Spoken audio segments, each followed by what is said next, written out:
नमस्कार प्रिय विद्यार्थियों। आज की वीडियो के माध्यम से हम लोग चर्चा करेंगे समाज शास्त्र बीए तृतीय सेमेस्टर यानी कि सोशियोलॉजी बीए थर्ड सेमेस्टर से बनने वाले मोस्ट इंपोर्टेंट अति लघु उत्तरीय, लघु उत्तरीय और दीर्घ उत्तरीय प्रश्नों के बारे में।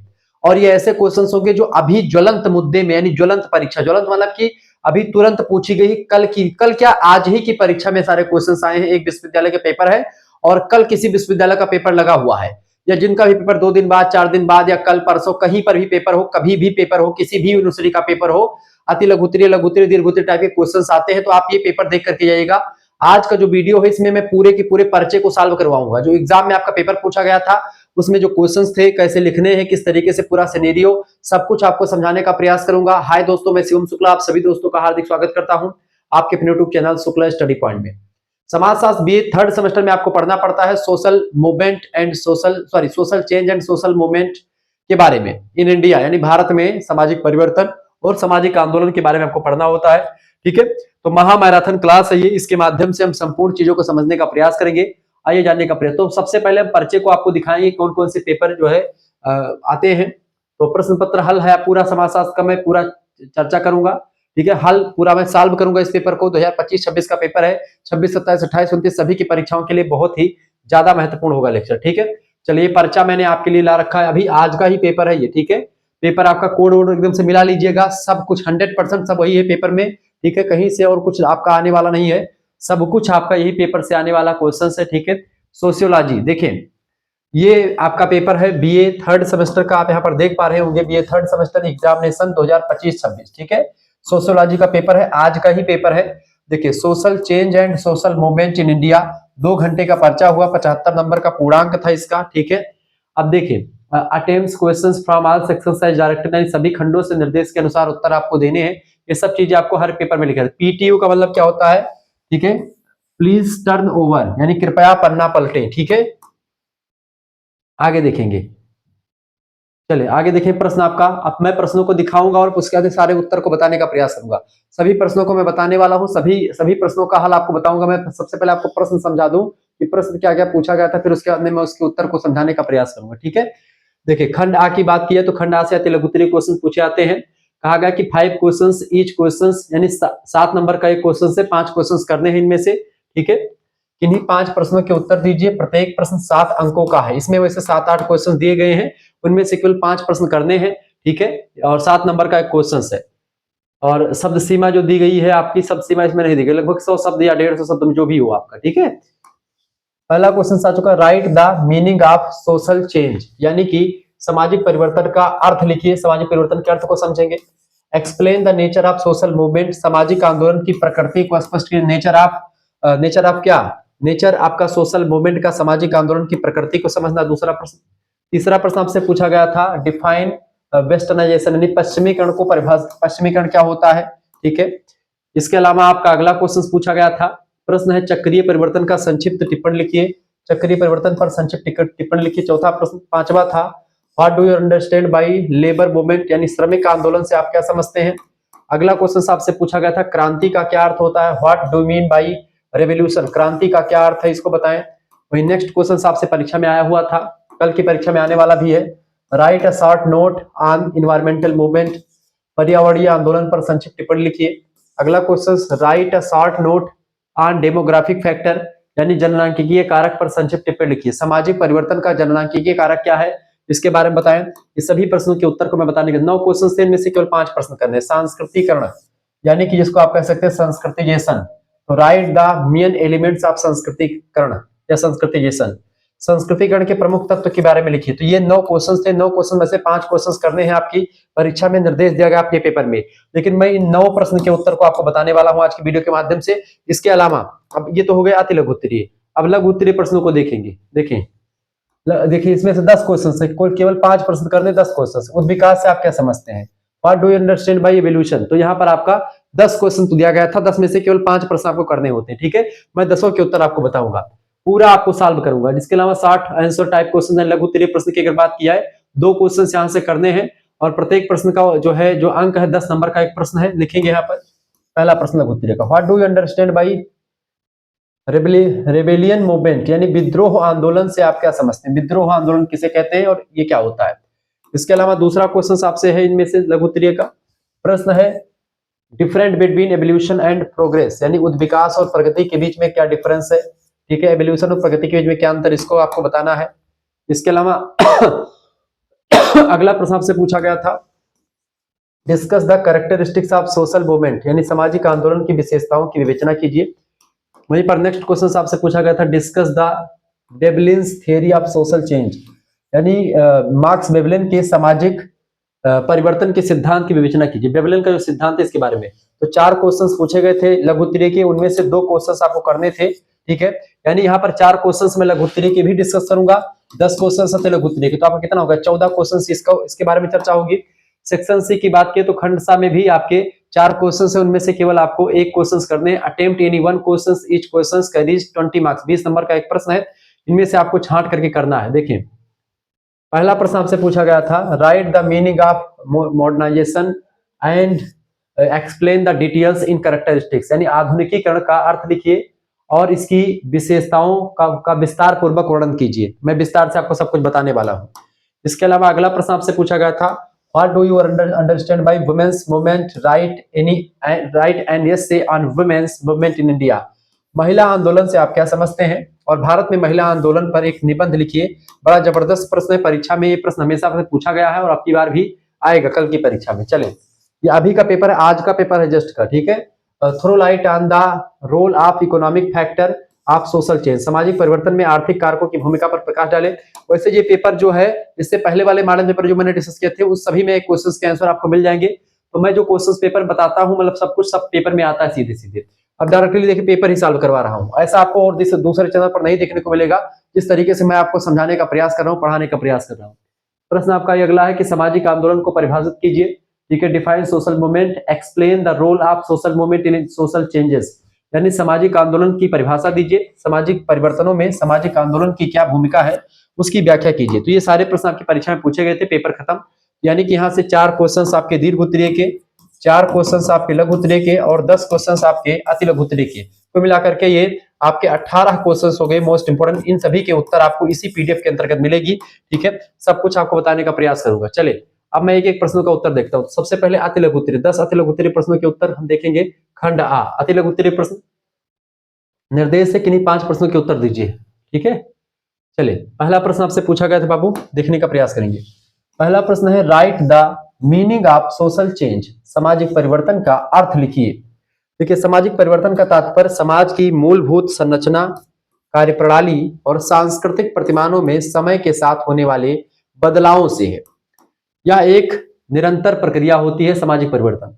सामाजिक परिवर्तन का मतलब क्या होता है, समाज की मूलभूत संरचना में परिवर्तन। समाज की मूलभूत संरचना में क्या परिवर्तन होता है, जैसे कि समाज के नियम में बदलाव हो जाए, समाज के जो रूढ़ी है, रीति रिवाज है, परंपराएं हैं, संबंध है समाज के बीच में, लोगों के बीच में, उनमें अगर परिवर्तन दिखाई पड़ता है तो इसका मतलब यह है कि समाज बदल रहा है, समाज में परिवर्तन हो रहा है। ठीक है, तो समाज की संरचना, मूलभूत संरचना में परिवर्तन हो जाए, समाज की कार्य प्रणाली में परिवर्तन हो जाए, या सांस्कृतिक प्रतिमान यानी कि सोशल जो नॉर्म्स हैं, सांस्कृतिक कल्चरल जो प्रतिमान है उनमें अगर परिवर्तन हो जाए, किसके साथ, समय के साथ परिवर्तन। ठीक है, आज कुछ और है नॉर्म्स, सोशल सांस्कृतिक प्रतिमान आज कुछ और है और 10 साल बाद कुछ और हो जाए, तो इसी को सामाजिक परिवर्तन कहते हैं। तो ये बदलाव जो होता है समय के साथ साथ, किसमें बदलाव होता है, समाज की मूलभूत संरचना में, कार्य प्रणाली में और सांस्कृतिक प्रतिमानों में समय के साथ जो बदलाव होता है, उसी बदलाव को सामाजिक परिवर्तन के नाम से जाना जाता है और एक निरंतर प्रक्रिया है।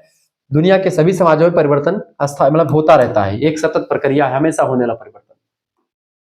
जैसे कि अगर समझना चाहे इसको, जब समाज की संस्थाएं जैसे कि समाज की संस्थाओं में जैसे परिवार समाज की एक संस्था है, विवाह भी एक संस्था है, तो परिवार के स्वरूप में परिवर्तन हो जाए। जैसे परिवार पहले संयुक्त परिवार था, आजकल एकल परिवार या केंद्रीय परिवार में बदल रहा है, वो न्यूक्लियर फैमिली हो रही, ज्वाइंट फैमिली बदल करके न्यूक्लियर फैमिली बदल रहे हैं। यानी कि पहले बहुत बड़ा परिवार होता था, अब छोटे छोटे परिवार हो रहे, तो परिवार की उसमें बदलाव हुआ कि नहीं हुआ, वही सामाजिक परिवर्तन है। विवाह के नियम में परिवर्तन हो रहा है, विवाह पहले दूसरे तरीके से होता था, विवाह का परिवर्तन, विवाह का सारा स्वरूप बदल रहा है, सब कुछ बदल रहा है। ठीक है, अर्थव्यवस्था भी बदल रही है, राजनीति, ये सब क्या है, ये सब समाज की संस्थाएं हैं।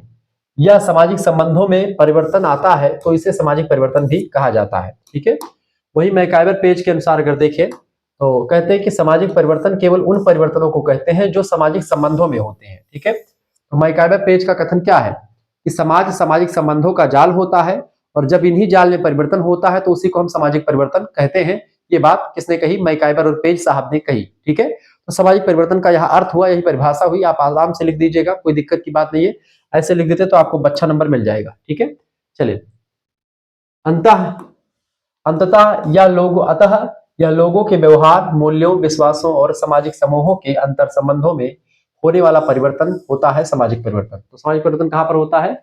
लोगों के व्यवहार में, समाज में रह रहे लोगों के व्यवहार में परिवर्तन हो, उनके मूल्यों में परिवर्तन हो यानी वैल्यूज में, उनके विश्वास में परिवर्तन हो, सामाजिक समूहों के अंतर संबंध जो होते समूहों में पाए जाते हैं उन संबंधों में परिवर्तन हो, उन्हीं परिवर्तन को ही हम सामाजिक परिवर्तन का नाम देते हैं। दूसरा क्वेश्चन, पेपर में सारे क्वेश्चन जो पूछे गए थे वही मैं आपको दिखा रहा हूं। ठीक है, दूसरा प्रश्न क्या पूछा गया था? Explain the nature of social movement, सामाजिक आंदोलन की प्रकृति को स्पष्ट कीजिए। देखिए, सामाजिक आंदोलन की प्रकृति निम्नलिखित होती है। निम्नलिखित माने कि इस तरीके से, जैसे पहला होता है सामूहिक प्रयास। सामूहिक प्रयास, यह व्यक्तियों को संगठित सामूहिक प्रयास होता है, ना कि व्यक्तिगत कार्य होता है। ठीक है, ये सामूहिक प्रयास होता है, व्यक्तिगत नहीं होता है। कौन? सामाजिक आंदोलन। सामाजिक आंदोलन जो होता है कोई एक व्यक्ति मिलकर के नहीं कर सकता, कोई एक समूह मिलता है, तमाम सारे लोग मिलते हैं तब जाकर के ये होता है, यानी सामूहिक प्रयास इसमें सबसे पहली विशेषता होती है, इसकी प्रकृति। दूसरा इसका नेचर है सामाजिक परिवर्तन का, सामाजिक आंदोलन का निश्चित उद्देश्य होता है। कोई ना कोई आंदोलन का कोई ना कोई उद्देश्य होता है, बिना उद्देश्य के आंदोलन नहीं किया जाता।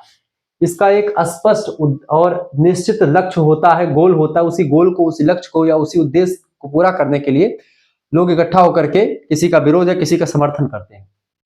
जो या तो समाज में परिवर्तन लाना होता है, ये प्रगतिशील आंदोलन, या फिर किसी परिवर्तन को रोकना यानी किसी परिवर्तन का विरोध करना होता है। जब हम विरोध करते हैं तो उसी को रूढ़िवादी आंदोलन कहते हैं, और जब हम जो है उसको परिवर्तन लाने के लिए आंदोलन करते हैं तो उस आंदोलन को हम प्रगतिशील आंदोलन कहते हैं। ठीक है, तो प्रोग्रेस मूवमेंट किसको कहते हैं? प्रोग्रेसिव मूवमेंट यानी प्रगतिशील मूवमेंट वो होता है जब हम समाज में किसी मूल्य में, किसी रीति रिवाज में परिवर्तन के लिए धरना देते हैं, परिवर्तन के लिए आंदोलन करते हैं, तो उसको हम कहते हैं प्रगतिशील आंदोलन। लेकिन जब हम किसी परिवर्तन का विरोध करने के लिए धरना देते हैं, आंदोलन करते हैं, तो उसको बोलते हैं रूढ़िवादी आंदोलन, कि हम अपने रूढ़ियों को बचाने के लिए, अपनी पुरानी परंपराओं को बचाने के लिए आंदोलन कर रहे हैं। ठीक है, ये होता है। अगला प्रकृति में इसका होता है, सामाजिक परिवर्तन की प्रकृति की अगर बात की जाए तो संगठित संरचना है। यद्यपि यह अनायास शुरू हो सकता है कभी कभी, लेकिन सफल होने के लिए इसे एक निश्चित संगठन की जरूरत पड़ती है। कभी कभी आंदोलन शुरू से बिना मतलब के शुरू हो जाता है, लेकिन धीरे धीरे करके इसका एक उद्देश्य सेट हो जाता है और लक्ष्य इसका एकदम साफ हो जाता है। इसमें एक नेता भी होता है, नेतृत्वकर्ता, और कार्यप्रणाली की आवश्यकता होती है। एक नेता की, एक नेतृत्वकर्ता की, और साथ ही साथ में एक व्यवस्थित कार्यप्रणाली की जरूरत होती है कि आंदोलन कैसे कैसे किया जाना चाहिए और किस तरीके से आंदोलन कोई सफल होगा। ठीक है, इसके अलावा परिवर्तनमुखी यानी कि इसकी प्रकृति परिवर्तन लाने या परिवर्तन का विरोध करने की होती है, जिसके लिए यह संस्थागत और गैर संस्थागत दोनों तरह के साधनों का उपयोग करता है। ठीक है, परिवर्तनमुखी होता है यानी इसकी प्रकृति परिवर्तन लाने या परिवर्तन का विरोध करने की होती है, जिसके लिए यह संस्थागत और गैर संस्थागत दोनों तरह के साधनों का उपयोग करता है। कौन? आंदोलन। ये कभी कभी औपचारिक आंदोलन भी होता है और कभी कभी अनौपचारिक, यानी कि कभी कभी नियम के तरीके से होगा, अहिंसा वाला होगा, कभी कभी हिंसात्मक आंदोलन भी हो जाते हैं। ठीक है, इसकी प्रकृति दीर्घकालिक होती है, लंबे समय की होती। आज बैठे आंदोलन करने के लिए, कल ही आंदोलन सफल नहीं होता, 2 साल, 4 साल, 10 साल तक आंदोलन चलते रहते हैं। ठीक है, यह समाज में एक व्यापक वैचारिक बदलाव लाने का प्रयास होता है। ठीक है, उसी के लिए लोग बैठते हैं, आंदोलन करते हैं, और जब तक उद्देश्य पूरा नहीं हो जाता तब तक बैठे रहते हैं, या फिर किसी न किसी आश्वासन के द्वारा अगर उनको मिलता है आश्वासन तो वो उठ जाते हैं, आंदोलन बंद करते हैं।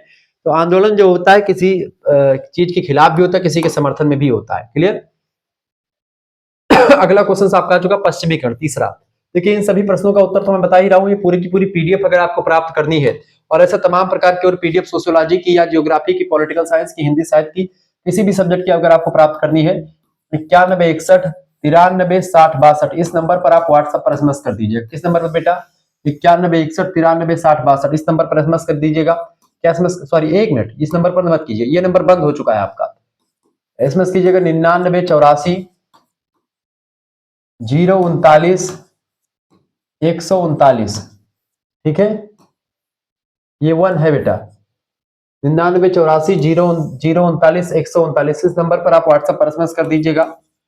अपना नाम, अपनी यूनिवर्सिटी का नाम, अपने सब्जेक्ट के नेम, और आप किस सेमेस्टर में है अपने सेमेस्टर का नाम लेकर के भेज दीजिएगा। थर्ड सेमेस्टर में लिख करके भेज दिए, गुरुजी हम थर्ड सेमेस्टर में है, हमारे पास ये सब्जेक्ट है और हमको कोर्स ज्वाइन करना है। देखिए कोर्स ज्वाइन करने के लिए आपके लिए क्या व्यवस्था है, देखिए आपके पास एक स्कैनर भेज, जैसे आप इतना लिख करके भेजेंगे व्हाट्सएप पर, आपके पास एक क्यूआर कोड यानी स्कैनर भेजा जाएगा। उसी क्यूआर कोड स्कैनर पर आपको मात्र 100 रुपए फीस जमा कर देने होंगे। ये फीस आप खुद से भी जमा कर सकते हैं, किसी दूसरे से भी आप जमा करवा सकते हैं। जैसे इतना आप जमा करेंगे आपको लाइव क्लास वाले ग्रुप से जोड़ा जाएगा, पीडीएफ नोट्स आपको सेंड की जाएगी और मॉडल पेपर मिल जाएगा, रिवीजन क्लास। अब इस समय क्या है, सबसे इंपॉर्टेंट बात है कि आपको यहाँ पर पीडीएफ नोट्स मिल जाएगा और इसे पीडीएफ आपका चल रहा है पीछे, ये आपको साल पेपर पूरा ये आपको प्राप्त हो जाएगा। ठीक है, मात्र 100 रुपए फीस है। तो देखें फीस के बिना नहीं दिया जाएगा, ये बात ध्यान रखेंगे। कल से कई बच्चे ऐसे हैं जो एसएमएस करे बिना मतलब के, कह रहे गुरुजी फीस नहीं, हमारे पास 1 रुपया नहीं, जहर खाने के पैसे नहीं है, हम एक टाइम भी खाना खाते, पता नहीं कहां से ऐसे बच्चे आ जाते हैं एसएमएस करते हैं। अरे भैया तू 10,000 के फोन लेके एसएमएस करता और कहा तुम्हारे लिए जहर खाए पैसा नहीं है, ऐसे पैसा नहीं वैसे, तो ये चीजें मत बताइए मुझे प्लीज, क्योंकि आपके लिए इतनी सस्ती फीस मैंने कर दी। एक सब्जेक्ट की फीस मैं 100 नहीं बता रहा हूँ, सभी सब्जेक्ट की बता रहा हूँ। जैसे एक सब्जेक्ट की फीस नहीं है 100 रुपए, जैसे हिंदी का मिलेगा, जियोग्राफी, पॉलिटिकल साइंस, सोशियोलॉजी यानी समाज शास्त्र, शिक्षा शास्त्र, इसके अलावा को करिकुलर 3 मेजर 1 माइनर 1 को करिकुलर, इन चारों पांचों सब्जेक्ट की तैयारी मात्र 100 रुपए फीस में करवाई जा रही है। अगर ये भी आपको ना मंजूर हो तो एक और आपके लिए ऑफर की व्यवस्था है, एक और आपके लिए ऑफर है। ये ऑफर है कि third semester and fourth semester दोनों का जो बच्चा जुड़ेगा उसके लिए बड़ा फायदे वाला ऑफर ला चुका हूं मैं। जैसे दोनों सेमेस्टर का एक साथ जुड़ेंगे तो 200 रुपए आपकी फीस वैसे लगती है, लेकिन 200 रुपए अभी के लिए आपके लिए नहीं लगेगी। आप चूंकि आपके पास पैसे कम है या फिर बहुत कम पैसे रहते हैं तो आप 150 रुपए, मात्र 150 रुपए फीस अगर आप जमा करते हैं तो आपका थर्ड सेमेस्टर पूरा का नोट्स मिलेगा और फोर्थ सेमेस्टर आपका पूरी live class, video lecture, PDF note सब कुछ आपको मिलते रहेंगे। ठीक है, व्हाट्सएप ग्रुप वगैरह सब कुछ आपको मिल जाएगा, बहुत ही बारीकी के साथ आपके साथ पूरा आपके डाउट सेशन वगैरह सब कुछ मिलते रहेंगे। आप डायरेक्टली हमसे जुड़ पाएंगे, सब कुछ आपको होगा, इसी नंबर पर आपको एसएमएस करना है। तो जो बच्चे थर्ड फोर्थ इकट्ठा जुड़ेंगे उनके लिए 50 रुपए की छूट है 150 रुपए में। अगर आप खुद ही सोचो एक सब्जेक्ट की सीरीज खरीदोगे कितने की पड़ेगी भैया, 60 रुपए की एक सब्जेक्ट की सीरीज पड़ती है, एक सब्जेक्ट की 60 रुपए की सीरीज है। 5 सब्जेक्ट की सीरीज कितनी पड़ेगी, 6 पंचे 30, 300 रुपए की एक सेमेस्टर में आपकी सीरीज लगती है। ठीक है, 2 सेमेस्टर की सीरीज कितने की हो जाएगी, 300 गुणे 2 यानी कितने का हो जाएगा, 600 रुपए। 600 रुपए आपके लिए ज्यादा लागत है कि 150 रुपए ज्यादा लागत है। तो भैया अगर जुड़े है तो ये 600 रुपया काहे खर्च कर तो सीरीज खरीद के 150 रुपया भेजो, भर से जुड़ते आपके सब सारा नोट्स मिल जाए, भर भर भर भर झर झर झर, मॉडल पेपर, पीडीएफ नोट, पिछले साल के पेपर, साल पेपर। अरे जब बताना व्यवस्था कीन जाती तो बिना मतलब के तो दिमाग लड़ावे रहा हो कि गुरुजी फ्री में दे दियो। अरे जब गुरुजी तहार इतना मेहनत करते हैं, इतना मेहनत करवावत है, इतना व्यवस्था करवावत है, तो ये 150 रुपया अगर दे देवो गुरुजी का तो कुछ हो जे।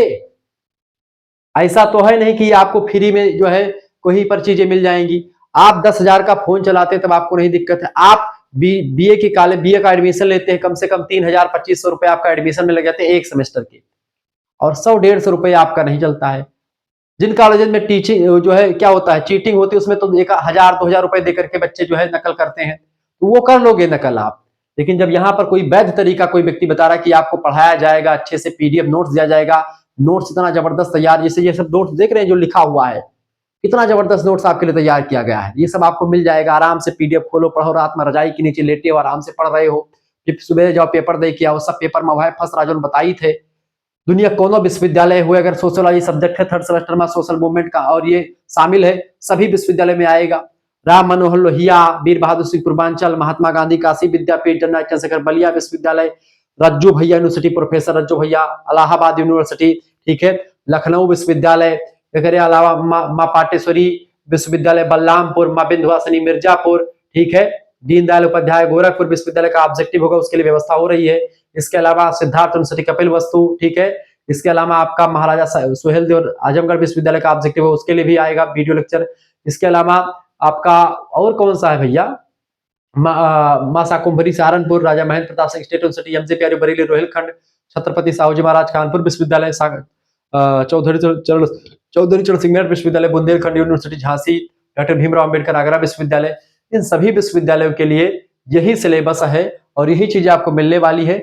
काहे नहीं जुड़ जाते हो, हमने समझ में आया, तुरंत एसएमएस करो, जुड़ जाओ भाई। ये नवा नंबर हुए, ये साइड जोन है, पुराना नंबर हमारा पुराना नंबर बंद हो गया, नहीं तो उस पर इतने एसएमएस आ गए अब तक, बहुत ज्यादा, एक प्रकार से मुझे कोर्स से टाइम नहीं मिलता, मैं क्लास भी नहीं ले पाता, हो सकता है इतने बच्चे उस नंबर पर एसएमएस कर रहे होंगे 9161936062 वाले पे। तो प्लीज निवेदन है कि उस नंबर पर एसएमएस ना करके आप इस नंबर पर एसएमएस करें, क्योंकि वो नंबर बंद कर दिया गया है। ठीक है, इस बात को अधिक से अधिक बच्चों को बता दीजिए। तो इस नंबर पर आप व्हाट्सएप पर एसएमएस करें और ध्यान रखेंगे बिना मतलब के एसएमएस नहीं करना है, और इसी वजह से नंबर बंद हो चुका है कि तमाम एसएमएस आ रहे थे इसी वजह से। तो आप जिनको जुड़ना है कोर्स से वही एसएमएस करेगा, बिना मतलब के जो है समय नष्ट ना करें। हाथ जोड़ करके विनती है, निवेदन है, ठीक है। तो आपको मात्र इतने रुपए फीस, 150 रुपए और 100 रुपए फीस पहले से मैं बता दे रहा हूं। तो अगर जुड़ना तभी एसएमएस करें, बिना मतलब के टेस्ट ना लें, ठीक है। चलिए आगे देखेंगे। तो ये सब पीडीएफ देखो कितना जबरदस्त नोट्स है, देखो पा जाओगे बढ़िया, लाल पियर हरियर सब लिखा है, एकदम से मजा आएगी पढ़ाई में। चलो भैया अगला प्रश्न, पश्चिमीकरण का हुए या का देखो, पश्चिमीकरण, वेस्टर्नाइजेशन। पश्चिमीकरण माने होता है पश्चिम, समझा तो पश्चिम में कौन देश है, जैसे यूरोप के इतना देश है, सब पश्चिमीकरण है। तो पश्चिम के देश का देख के हम लोग अपनाए ली वह उनके संस्कृति, वे कैसे खाद पियत हैं, कैसे पहनत ओढ़त हैं, कैसे रहन सहन उनके है। तो पश्चिम के देशों के लोगों का रहन सहन, पहनावा और हवा खान पान जब हम अपना लेते हैं तो उसी प्रक्रिया को पश्चिमीकरण कहा जाता है। पश्चिमीकरण की अवधारणा समाजशास्त्री एम.एन. श्रीनिवास के द्वारा दी गई है, ठीक है। एम.एन. श्रीनिवास ने न केवल पश्चिमीकरण की अवधारणा दी है, बल्कि एम.एन. श्रीनिवास ने संस्कृतिकरण की अवधारणा, पश्चिमीकरण की अवधारणा, आधुनिकीकरण की अवधारणा, ये सारी अवधारणाएं जितने भी कर्ण वगैरह आते हैं लास्ट में, उन सभी की अवधारणा दिया है एम.एन. श्रीनिवास ने, ठीक है। ये बात आप ध्यान रखेंगे, बड़े अच्छे विद्वान है एम.एन. श्रीनिवास, भारतीय समाजशास्त्री हैं। पश्चिमीकरण यह उस प्रक्रिया को संदर्भित करता है जिसके परिणाम स्वरूप ब्रिटिश शासन के 150 वर्षों के दौरान भारतीय समाज और संस्कृति में पश्चिमी समाजों, विशेष करके ब्रिटिश यानी कि ब्रिटेन के जो रीति रिवाज कानून तमाम सारी चीजें, उसको हमने उनके मूल्यों को, जो ब्रिटेन के मूल्य हैं, संस्थाओं, प्रौद्योगिकी और जीवन शैली का प्रभाव हमारे ऊपर पड़ा। क्योंकि ब्रिटेन की कंपनी जो थी, ब्रिटिश ईस्ट इंडिया कंपनी, यहाँ पर शासन करती थी। फिर ब्रिटेन के लोगों ने शासन करना शुरू कर दिया वहां की संसद के द्वारा। तो वही का नियम कायदा, वहीं से सब कुछ बना करके भेजा जाता था। उनके रीति रिवाज परंपराओं का हम पर बहुत प्रभाव पड़ा। वही की प्रक्रिया जो होती है, वही उसी को पश्चिमीकरण कहते हैं, ठीक है। इसमें जैसे कौन सी प्रक्रिया है, तर्कवाद की प्रक्रिया, यानी कि इसको आप कह सकते हैं, ठीक है, तर्कवाद, विज्ञानवाद, मानवतावाद, गतिशीलता, मोबिलिटी जैसी पश्चिमी विचारधाराओं को अपनाना शामिल हो गया। तो इसी को पश्चिमीकरण कहते हैं। एम.एन. श्रीनिवास के अनुसार पश्चिमीकरण एक विस्तृत और जटिल प्रक्रिया है जो केवल पोशाक, भोजन या खाने की आदतों तक सीमित नहीं है, बल्कि शैक्षिक चीजें भी हमने सीखी, बहुत सारी टेक्नोलॉजी भी हमने ब्रिटेन से सीखी, संस्थागत क्षेत्रों को भी प्रभावित करती है पश्चिमीकरण की अवधारणा। तो पश्चिम के देश, खास करके ब्रिटेन से हमने जो कुछ भी सीखा, वो सब चीजें जो है पश्चिमीकरण की प्रक्रिया के द्वारा ही सीखा है, ठीक है। आगे देखते हैं, चौथा प्रश्न आएगा भैया। इस सवाल लघु उत्तरीय के उत्तर हुए। Right a short note on cyclic change, चक्रीय परिवर्तन पर संक्षिप्त टिप्पणी लिखिए। चलो भैया लिखो, टिप्पणी लिखो। लागत है पढ़ाए ना पाए, बिक्स की गोली खाए के का। चलो चक्रीय परिवर्तन पर संक्षिप्त टिप्पणी लिखिए। चक्रीय परिवर्तन कहा हुआ भैया, एक साइक्लिक चेंज कहा था। जैसे मान लीजिए एक वृत्त में परिवर्तन होता है, ठीक है।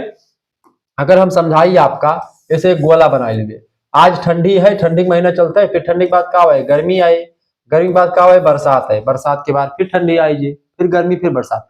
फिर जहां से ठंडी चला रहा परिवर्तन, फिर वही ठंडी पाएगा रुक जाए, ठीक है। तो इस तरीके परिवर्तन होगा।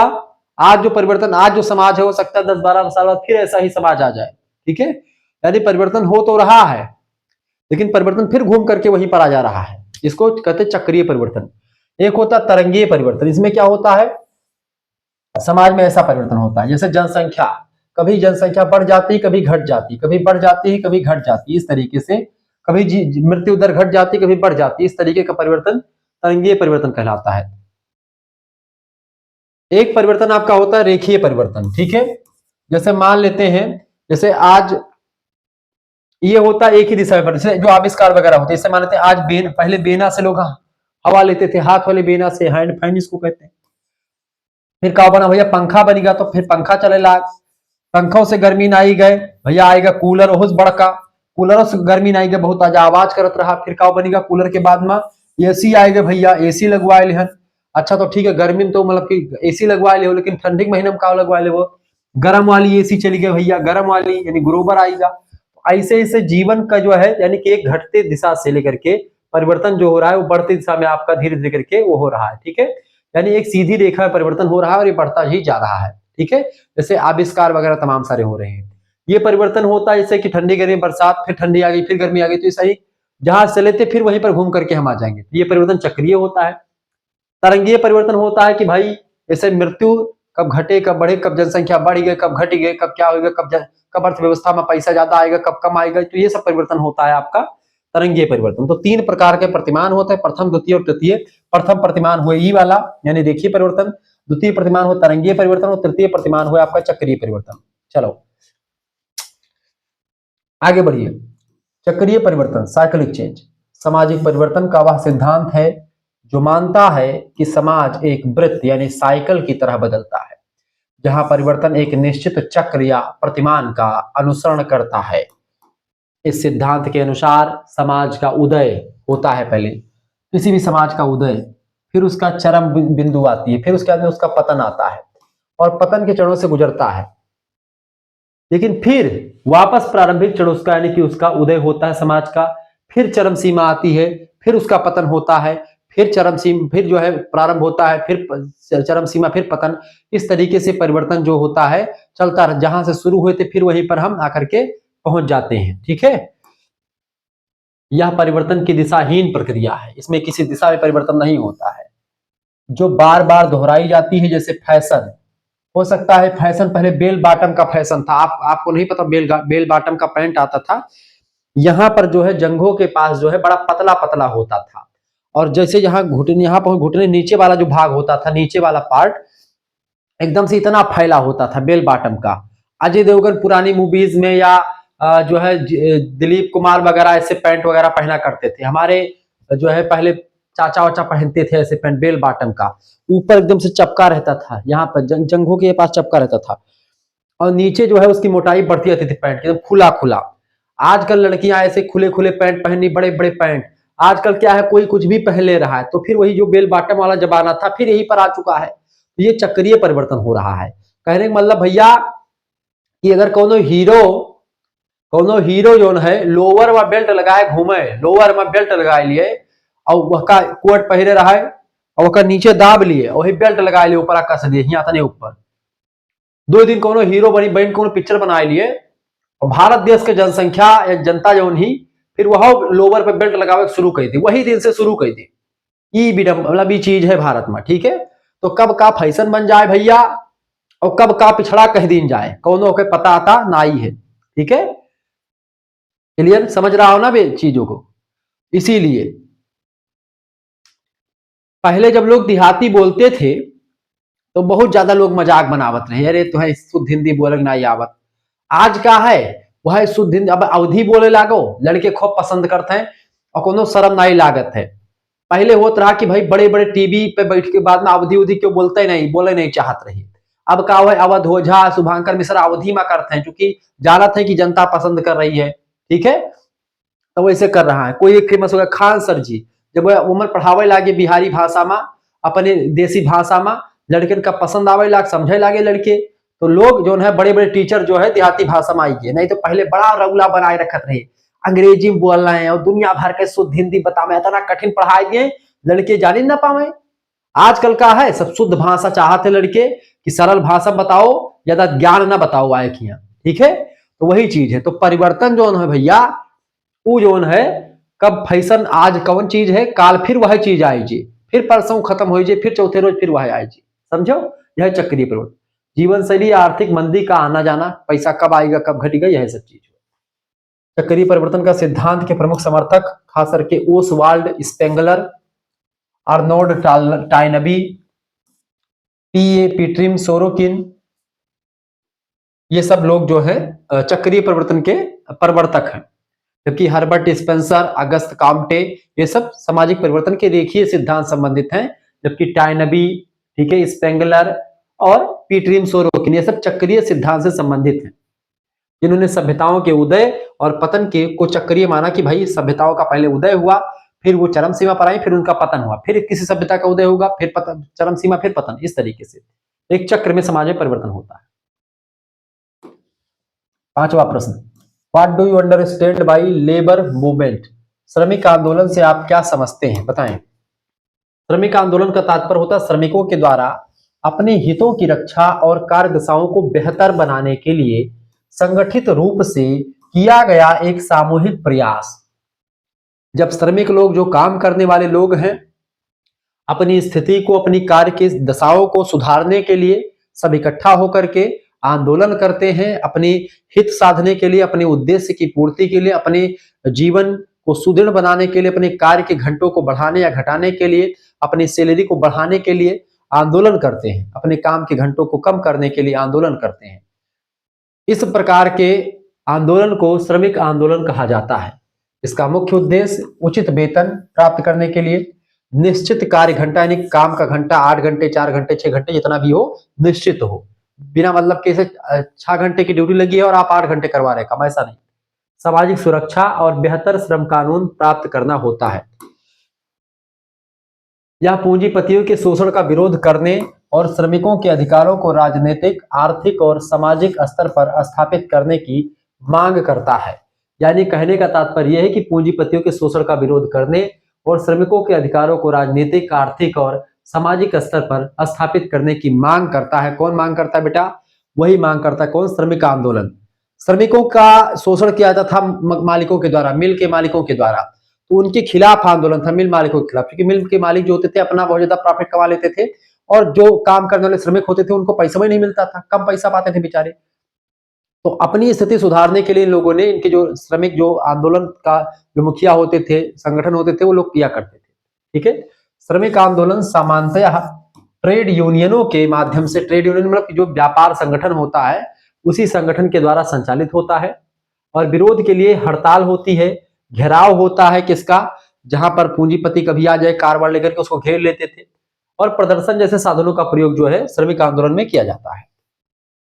इतना लिख देंगे, आपका उत्तर हो जाएगा। छठा प्रश्न आपकी परीक्षा में पूछा गया था, what is meant by revolution? क्रांति का अर्थ क्या है बताइए।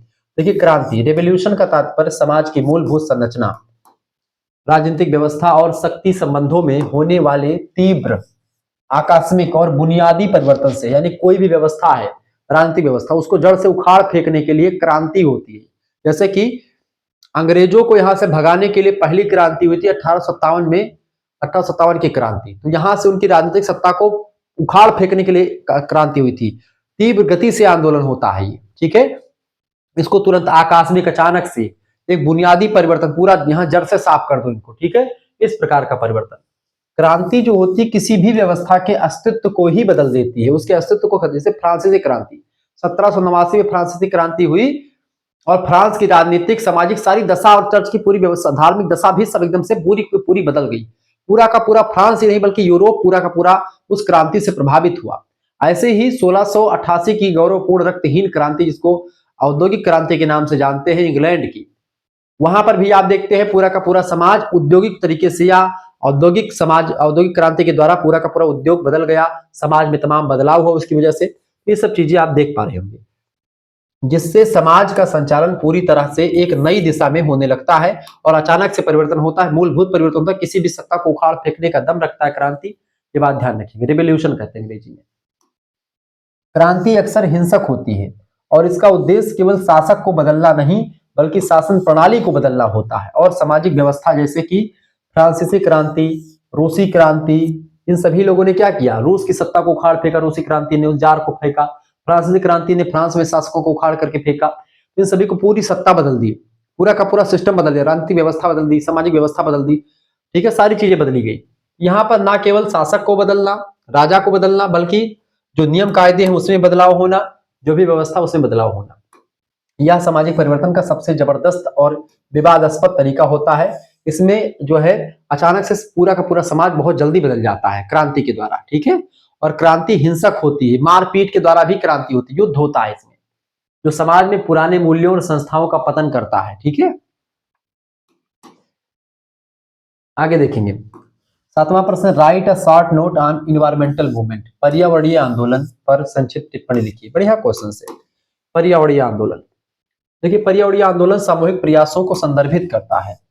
सामूहिक प्रयास मतलब सामूहिक, तमाम सारे लोग मिलकर के पर्यावरण को बचाने के लिए जब आंदोलन करते हैं तो वही होता है, जिसका उद्देश्य पारिस्थितिकी यानी इकोसिस्टम, पारिस्थितिकी तंत्र की रक्षा करना, प्रदूषण पर कंट्रोल करना यानी कि पॉल्यूशन को नियंत्रित करना, प्राकृतिक संसाधनों का संरक्षण करना, जो जो नेचुरल रिसोर्सेस हैं उनकी सुरक्षा के लिए, उनकी रक्षा के लिए, सतत विकास के लिए आंदोलन किया जाता है। ठीक है, उसको बोलते हैं पर्यावरण आंदोलन। ये आंदोलन पर्यावरण की गुणवत्ता यानी क्वालिटी को बनाए रखने के लिए किए जाते हैं, ताकि पर्यावरण की जो क्वालिटी है, जो गुणवत्ता है इन्वायरमेंट की, वो बनी रह सके। और मानव गतिविधियों के कारण जो तमाम प्रकार की हरासमेंट होते हैं, तमाम प्रकार की कमियां आती हैं, क्योंकि मनुष्य के द्वारा तमाम पर्यावरण को प्रदूषण फैलाया जाता है मनुष्य के द्वारा, तो उस पर्यावरण को रोकना, प्रदूषण को, नकारात्मक प्रभाव जो मनुष्य फैलाता है उसको कम करने पर केंद्रित करता है पर्यावरणीय आंदोलन। भारत में प्रसिद्ध पर्यावरणीय आंदोलनों जैसे कि चिपको आंदोलन एक चला, वृक्षों को काटने से बचाने के लिए आंदोलन चलता था। इसमें होता यह है बेटा, एक सुंदरलाल बहुगुणा जी थे, जब पेड़ों को लोग काटने के लिए जाते थे तो पेड़ से सुंदरलाल बहुगुणा जी और उनके समर्थक जो थे पकड़ करके चिपक जाया करते थे कि पहले भैया अगर पेड़ काटना है तो पहले हमको काटो, उसके बाद में भी पेड़ आप काटना। ठीक है, इसको चिपको आंदोलन कहा गया, जो पर्यावरण का सबसे जबरदस्त आंदोलन है, पर्यावरण आंदोलन। दूसरा आंदोलन है नर्मदा बचाओ आंदोलन। ठीक है, बड़े बांधों के विरोध में आंदोलन चलाया गया था। तो ये सब जो है पर्यावरण आंदोलन के उदाहरण है। नर्मदा बचाओ, नर्मदा घाटी पर बांध बनाया जा रहा था, नर्मदा की नदी पर। अच्छा, बांध बनाने से फायदा तो बहुत होता है, बिजली खूब बनेगी, बिजली बनेगी, सिंचाई के लिए नहर निकलती है इन्हीं बांधों के द्वारा ही। लेकिन एक नुकसान ये होता है कि पर्यावरण जो होता है, अब समझ लो कि प्रकृति को चैलेंज देना, नदी के मार्ग को बदलना, मतलब कि नदी के पानी को रोक लेना, उसकी पानी से बिजली बनाना, बहुत सारी बिजली बनती, बहुत सारा फायदा होता है, बहुत पैसा भी लगता है इसमें बांध वगैरह बनाने में नदियों में। ठीक है, लेकिन इससे क्या होता है, बांध बनता है तो आसपास के इलाकों में पानी भर जाता है, जिससे जो आसपास के घर जो बने होते हैं, जो मनुष्य रहते हैं, पशु पक्षी रहती है, वनस्पतियां रहती है, जल भराव की समस्या से सारे लोग वहां से भाग जाते हैं या फिर वो उसी में मर जाते हैं। मनुष्यों को तो भगा दिया जाता है, जीव जंतु उसी में, वनस्पतियां सारी नष्ट हो जाती, पानी भर जाता है तो। ठीक है, तो इससे स्थानांतरण की समस्या, वनस्पतियां सारी नष्ट हो जाती हैं, पर्यावरण पोल्यूशन फैल जाता है, जल भरा रहता है तो उससे कष्ट, मतलब कि नदी का बहता जल जो होता है वो साफ रहता है, लेकिन जब वो जल रुक जाता है तो उससे बीमारियां भी फैल सकती हैं, तमाम सारी चीजें होती हैं। तो इसी की वजह से इसका भी विरोध होता रहा है। ये आंदोलन आधुनिक विकास मॉडल की आलोचना करते हैं और सतत विकास यानी सस्टेनेबल डेवलपमेंट की वकालत करते हैं, यानी संसाधनों का इतना दोहन ना कर ले जिससे आने वाली पीढ़ी को कुछ कोई चीज मिले ही ना, यानी संसाधनों का उचित और विवेक सम्मत तरीके से दोहन करना सतत विकास कहलाता है। यानी ऐसा विकास करें, ऐसा डेवलपमेंट चाहिए जिससे आने वाली पीढ़ी भी संसाधनों का उचित दोहन कर पाए, यानी हमारे बाल बच्चे भी कोयला डीजल पेट्रोल ये सब चला पाए, गाड़ी बड़ी चल पाए, इतना ना कोयला डीजल इसका उपयोग कर ले कि सब खत्म हो जाए, सब नष्ट हो जाए। ठीक है, तो संसाधनों का उचित तरीके से दोहन करना सतत विकास कहलाता है। पर्यावरण की गुणवत्ता को बिना कमी किए आप विकास करें, उसी को सतत विकास या डेवलपमेंट कहते हैं, सस्टेनेबल डेवलपमेंट। 8वां question, write a short note on demographic factor, जनसांख्यिकीय कारक पर संक्षिप्त टिप्पणी। जनसांख्यिकीय कारक क्या होता है? देखिए, सामाजिक परिवर्तन में जनसांख्यिकीय कारक का क्या क्या महत्वपूर्ण है। देखिए, जनसांख्यिकीय कारक, डेमोग्राफिक फैक्टर, इसका तात्पर्य समाज की जनसंख्या से संबंधित पहलुओं, जैसे कि जनसंख्या के आकार में परिवर्तन हो जाए, जनसंख्या कहीं पर घनी हो जाए, कहीं पर विरल हो जाए, यानी घनत्व में, उसके डेंसिटी में जनसंख्या की परिवर्तन, और समाज जो संरचना है जनसंख्या की, उस संरचना में परिवर्तन, जन्म दर में परिवर्तन, मृत्यु दर, प्रवासन यानी कहीं से कोई व्यक्ति अलग जाकर के बसने लगे, कोई दूसरी जगह से वहां से अलग जाकर के बसने लगे, ये सब चीजें में होने वाले परिवर्तनों से होता है, जो सामाजिक परिवर्तन लाते हैं। उदाहरण, यदि किसी समाज में जन्म दर कम हो जाती है और जीवन प्रत्याशा बढ़ती है तो जनसंख्या वृद्धि हो जाती है। यानी कि क्या होता है, किसी समाज में जनसंख्या मानते हैं कम होती है, जनसंख्या जन्म दर जो होती है कम होती है, बच्चे कम पैदा हो रहे हैं, तो जीवन जीने की इच्छा जो होती बढ़ जाती है, लोग जिंदा रहने की सोचते हैं, क्योंकि जनसंख्या कम है तो लोगों की जीवन की इच्छा बढ़ती, प्रत्याशा बढ़ती है, तो जनसंख्या वृद्धि हो जाती है। ठीक है, इस तरीके से लोग जीने की इच्छा करते हैं। लेकिन अगर कहीं पर क्या होता है, इसके परिणाम स्वरूप स्वास्थ्य सेवाओं, पेंशन प्रणालियों और परिवार की संरचना में परिवर्तन हो जाता है। तेजी से जनसंख्या वृद्धि जैसे कि भारत में बेरोजगारी उत्पन्न करती है, निर्धनता और शहरीकरण जैसी सामाजिक समस्याओं को जन्म देती है। आजकल भारत की जनसंख्या दुनिया की सबसे बड़ी जनसंख्या है और भारत को तमाम प्रकार की जो है बेरोजगारी, भारत में नंबर 1 पर, पूरे संसार में बेरोजगारी इतनी कहीं पर नहीं जितनी भारत में है। इस प्रकार जनसंख्या के आंतरिक और बाह्य कारक सामाजिक व्यवस्था और संस्थाओं को सीधे प्रभावित करके सामाजिक परिवर्तन में महत्वपूर्ण भूमिका निभाते हैं। ये बात आप ध्यान रखेंगे। आगे बढ़िएगा, अगला क्वेश्चन से 9वां number, write the main elements of संस्कृतिकरण यानी संस्कृतिजेशन। संस्कृतिकरण के प्रमुख तत्व डिसाइड कीजिए। संस्कृतिकरण जानते क्या होता है? जैसे जो उच्च जातियां होती हैं उनको प्रभु जाति कहते हैं। तो प्रश्न आता है प्रभु जाति की अवधारणा किसने दी? तो भी एम.एन. श्रीनिवास ने दी। संस्कृतिकरण की अवधारणा किसने दी है? एम.एन. श्रीनिवास ने दी है। प्रभु जाति में उच्च जातियां आती हैं, ठीक है। तो जब उच्च जाति के क्रियाकलापों को, कोई उच्च जाति है, ठीक है, उच्च जाति को क्या कहते हैं? प्रभु जाति भी कहते हैं, प्रभु जाति। तो इन्हीं प्रभु जातियों के क्रियाकलाप, खान पान, रहन सहन, पहनावा ओढ़ावा को निम्न जाति के लोग अपना लेते हैं, ठीक है। निम्न जाति या निम्न वर्ण के लोग जो होते हैं, जब उच्च जाति के जैसा व्यवहार करते हैं, उच्च जाति जैसा कपड़ा, पहना ओढ़ावा, खान पान, सब कुछ बोलचाल सब उच्च वर्ण या उच्च जाति या प्रभु जाति जैसा करने लगते हैं, जैसे ब्राह्मण क्षत्रिय के जैसा। तो ऐसे में इस प्रक्रिया के द्वारा क्या होता है, ये निम्न जाति लगातार ये प्रक्रिया करती रहती है, ये चीजें करती रहती है, वही चीजें अपनाती है और धीरे धीरे करके ये निम्न जाति उच्च जाति में कन्वर्ट हो जाती है 100-150 साल बाद, ठीक है। ये क्या हो जाता है? इसी को बोलते हैं संस्कृतिकरण। भारत में प्रक्रिया बड़ी जबरदस्त है। एम.एन. श्रीनिवास ने इस अवधारणा को बहुत ही विस्तार से बताया है। संस्कृतिकरण की अवधारणा भी एम.एन. श्रीनिवास के द्वारा दी गई है। इसके प्रमुख तत्व या विशेषताएं निम्नलिखित है। जैसे कि पहला, अनुकरण की प्रक्रिया। अनुकरण माने क्या होता है? अपना लेते हैं। कोई भी चीज देखा बड़ी जातियों की, उसको अपना लिया, अनुकरण कर लिया, उसकी नकल कर लिया। इसमें कोई निम्न जाति या जनजाति अपने सामाजिक प्रतिष्ठा को ऊंचा उठाने के लिए किसी उच्च जाति, प्रायः द्विज जाति या प्रभु जाति कह सकते। द्विज माने कि ब्राह्मण, क्षत्रिय, वैश्य, ये द्विज में आते हैं। जिनका यज्ञोपवीत होता है उनको द्विज कहा जाता है। तो उनके जातियों जैसा रीति रिवाज, बड़े जातियों जैसा रीति रिवाज करने लगे, अनुष्ठान उनके जैसा करने लगे, विचारधारा उच्च जातियों जैसे बना ले, और जीवन शैली यानी लाइफ स्टाइल जो है वो सब उच्च जातियों जैसे करने लगे। उसका अनुकरण करते हैं। अनुकरण माने होता है नकल करना, ठीक है। जब उच्च जाति की नकल करते हैं, पहना ओढ़ावा में, विचारधारा, अनुष्ठान में, जीवन शैली, रीति रिवाज में, इन सभी की तरह निम्न जाति के लोग उच्च जातियों का ये सब अपना लेते हैं। तो उसी को कहते हैं हम संस्कृतिकरण। ये होता है आपका अनुकरण की प्रक्रिया में। दूसरा होता है पदानुक्रम में गतिशीलता। यह जाति व्यवस्था के भीतर स्थिति में परिवर्तन होता है। ऊर्ध्वमुखी यानी गतिशीलता लाने का एक प्रयास है, लेकिन यह संरचनात्मक परिवर्तन नहीं लाता है। बस इसमें क्या होता है कि निम्न जातियां उच्च जाति में बदल जाती हैं। निम्न जाति का उच्च जाति बदलने की प्रक्रिया ही संस्कृतिकरण कहलाती है। कोई छोटी जाति बड़ी जाति में बदल जाती है इसमें। तीसरा तत्व होता है सांस्कृतिक परिवर्तन। सांस्कृतिक यानी कल्चरल चेंज में भी ऐसा होता है। इसमें शाकाहार को अपनाना, मदिरा पान छोड़ना, धार्मिक अनुष्ठानों में संस्कृत मंत्रों का प्रयोग करना और पवित्र धागा यानी जनेऊ धारण करना आदि शामिल होता है। जैसे कि अगर कोई शूद्र का यज्ञोपवीत धारण करवा दिया जाए उसको, तो भी जो है वेद पढ़ने का अधिकारी हो जाता है। यज्ञोपवीत क्या होता है? यज्ञोपवीतम परमं पवित्रम प्रजापतेयत सहजम पुरस्तात् आयुष्यमग्रम प्रतिमुक्ष शुभ्रम यज्ञोपवीतम बलमस्तु तेजः। यज्ञोपवीत जो होता है ये आंतरिक और बाह्य रूप से व्यक्ति को पवित्र करता है और यज्ञोपवीत का नियम होता है। तो ब्राह्मण, क्षत्रिय, वैश्य इसको धारण करते हैं। अब प्रायः वैश्य भी धारण करना बंद कर चुके हैं यज्ञोपवीत को, जो कि उसका नियम पालन करना होता है। क्षत्रिय की जो अच्छे वास्तविक क्षत्रिय रहते हैं वो उसको धारण करते हैं, और आजकल के लड़के वो भी नहीं पहनते हैं, क्षत्रियों के भी। लेकिन जो पुराने क्षत्रिय हैं वो अभी भी पहनते हैं, यानी कि जो पिता जी की उम्र वाले हैं वो सब पहनते हैं यज्ञोपवीत, ठीक है। 3 और 3 6 धागों की जनेऊ होती है। कोई 3 ही पहनता है, वैसे 6 पहनना चाहिए। शादी से पहले 3 धागा और शादी के बाद में 6 धागा का प्रावधान होता है।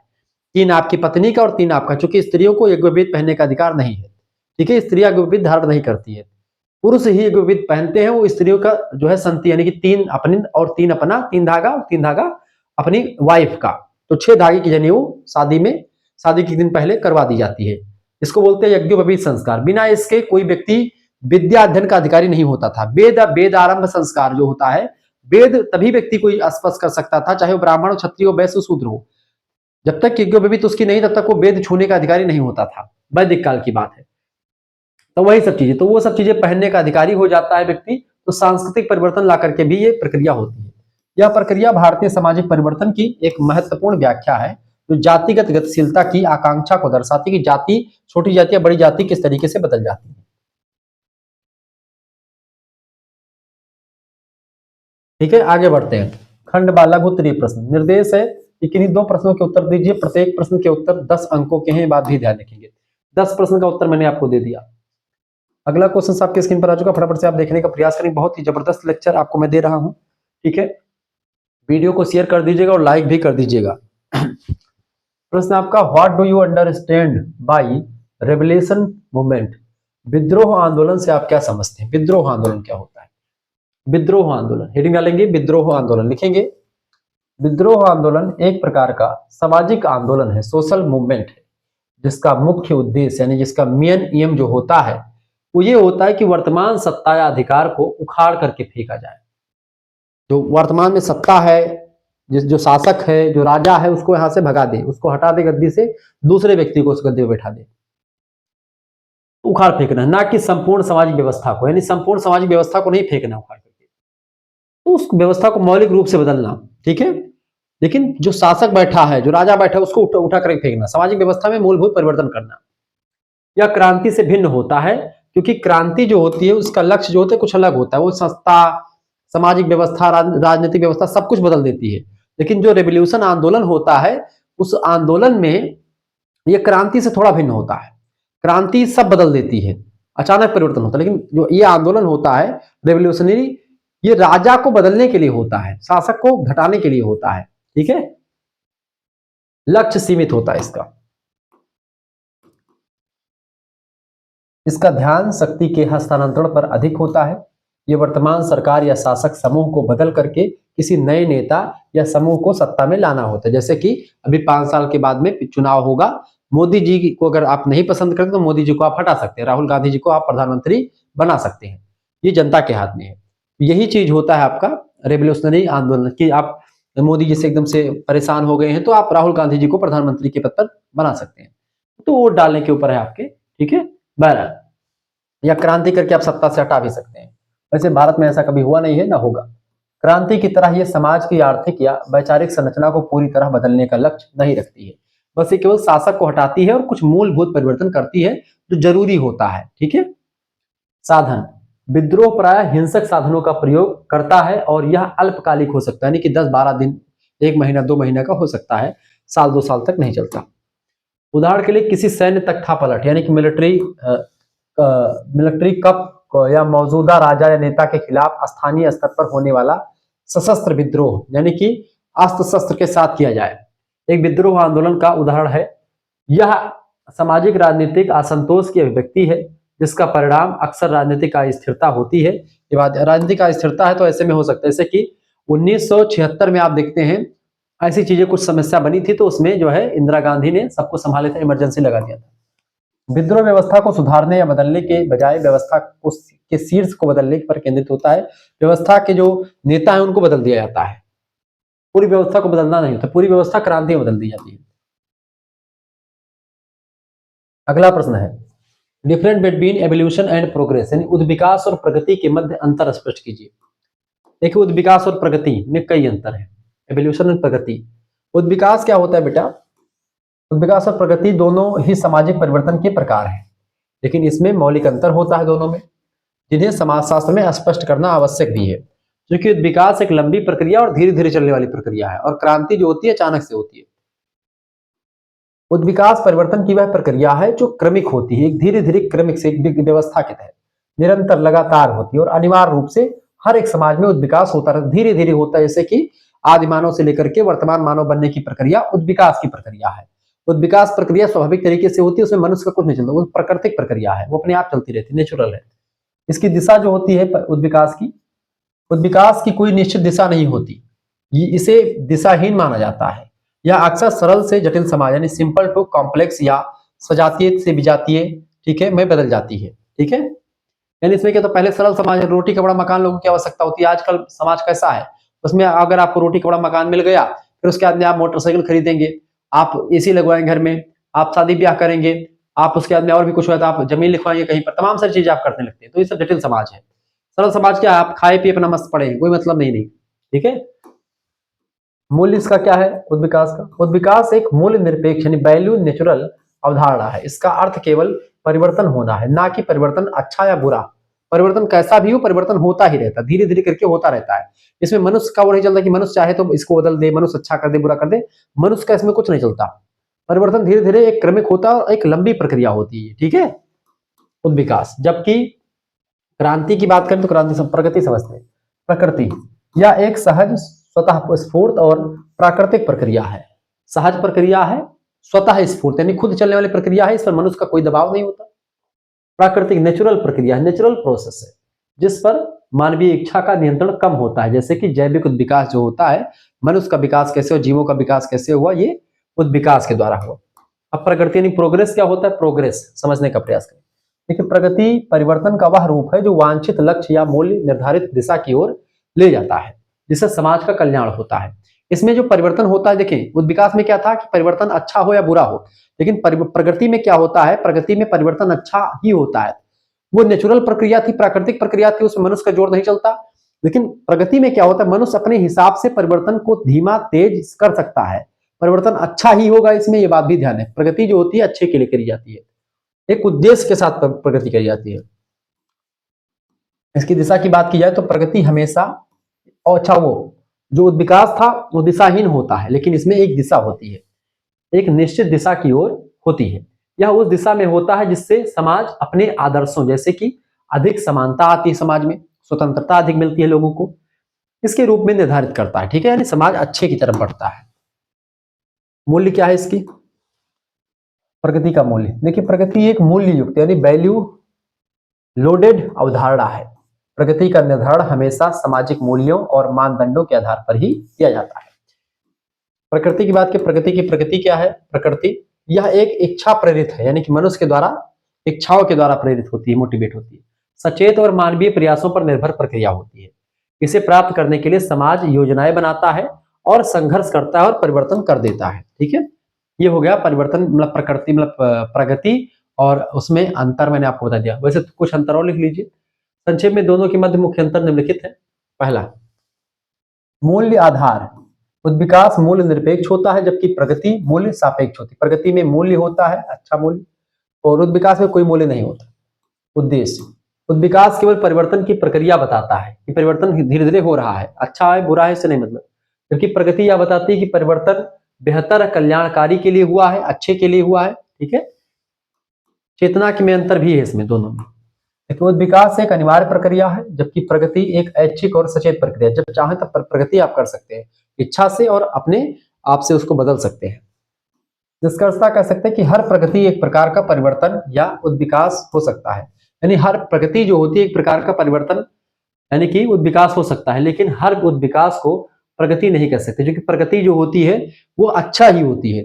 तो उद्विकास जो होता है एक बड़ी प्रक्रिया है, उद्विकास की एक इकाई होती है आपकी प्रगति, प्रगति छोटी प्रक्रिया है। प्रगति कई प्रगति मिलाकर के एक उद्विकास आपका बन सकता है। प्रगति अच्छा ही होती है हमेशा, लेकिन उद्विकास का एक दूसरा पहलू भी है जो कि उसको बुरी की तरफ भी आता है, समाज में अच्छा भी हो सकता है बुरा भी हो सकता है। अगला question, discuss the characteristics of social movement, सामाजिक आंदोलन की विशेषताओं की विवेचना कीजिए। देखिए सामाजिक आंदोलन की प्रमुख विशेषताएं, सामाजिक आंदोलन की कई विशेषताएं। पहली विशेषता लिखिए, सामूहिकता और उद्देश्य। सामाजिक आंदोलन व्यक्तियों का एक बड़ा समूह होता है जो किसी एक सामान्य उद्देश्य, चाहे वह परिवर्तन लाना हो या परिवर्तन का विरोध करना हो, उसके लिए एकजुट होकर के एक सामूहिक प्रयास होता है आंदोलन। तो पहला उद्देश्य क्या है, सामूहिकता और एक उद्देश्य के साथ किया गया आंदोलन। दूसरा, सामाजिक आंदोलन की दूसरी विशेषता क्या है, सुदृढ़ विचारधारा होती है इसकी, एक विचारधारा पर सभी लोग इकट्ठा होते हैं। प्रत्येक आंदोलन एक सुसंगठित विचारधारा यानी कि आइडियोलॉजी पर आधारित होता है, जो सदस्यों को दिशा प्रदान करती है और आंदोलन के लक्ष्यों को सही ठहराती है। ठीक है, अगली विशेषता है निश्चित संगठन होता है। सामाजिक आंदोलन में एक निश्चित संगठन होता है, उसी संगठन के द्वारा आंदोलन होता है। आंदोलन एक अनौपचारिक या औपचारिक संगठन विकसित करता है। अनौपचारिक मतलब कि मतलब उसमें कोई नियम कायदा ना हो, सरकारी ना हो। औपचारिक मतलब सरकारी नियम कायदे के तहत पूरा संगठन होता है, या वैसे सरकार के द्वारा दर्ज किया गया संगठन हो और सरकार के द्वारा दर्ज नहीं है वैसे ही संगठन है, वो भी कर सकता है।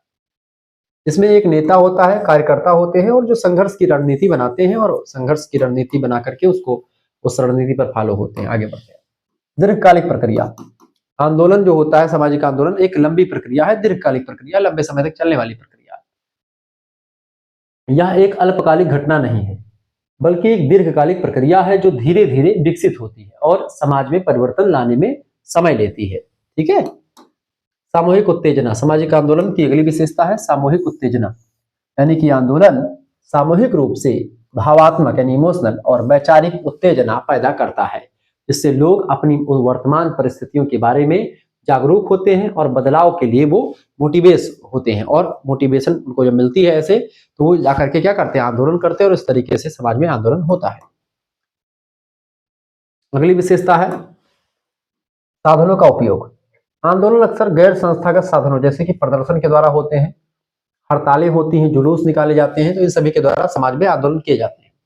इन सभी का उपयोग करता है ताकि वह सत्ता पर दबाव डाल सके और अपने लक्ष्यों को प्राप्त कर सकते। सत्ता जो है, सत्ता आसीन लोग जो हैं, सत्ता पर बैठे लोग इनकी बातों को स्वीकार कर ले, मान ले, ठीक है। यह समाज में जागरूकता और गतिशीलता यानी कि मोबिलिटी लाने का प्रमुख स्रोत होता है। आंदोलन, आंदोलन के द्वारा समाज जागरूक होता है और समाज में परिवर्तन होता है, समाज अच्छे के लिए परिवर्तित होता है, ठीक है। आगे देखते, चौथा प्रश्न आ चुका है, discuss the Veblen theory of social change.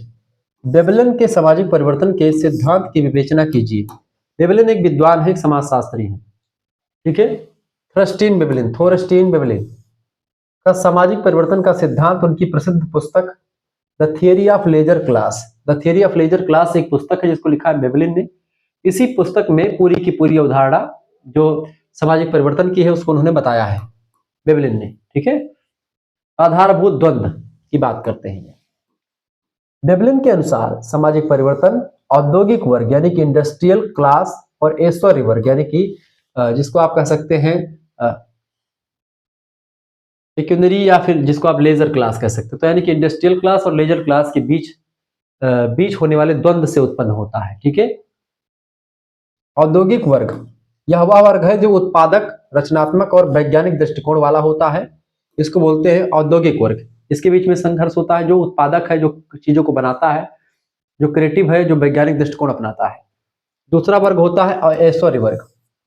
यह गैर उत्पादक वर्ग होता है जो उत्पादन नहीं करता, जो मुख्य रूप से व्यर्थ के उपभोग करता है, ठीक है, और व्यर्थ के दिखावे में विश्वास रखता है। केवल दिखावा करता है, व्यर्थ में विश्वास रखता है। ये किसी चीज को बनाता नहीं, बस केवल उपभोग करता, खरीद करके ऐश्वर्य करता है, ठीक है। इनके दोनों के बीच में संघर्ष होता है, उसी संघर्ष को इन्होंने बताया। परिवर्तन, सामाजिक परिवर्तन का कारण, समाज में उच्च प्रतिष्ठा प्राप्त करने की इच्छा से लोग ऐश्वर्य वर्ग की जीवन शैली और उपभोग की आदतों का अनुकरण करते हैं, ठीक है।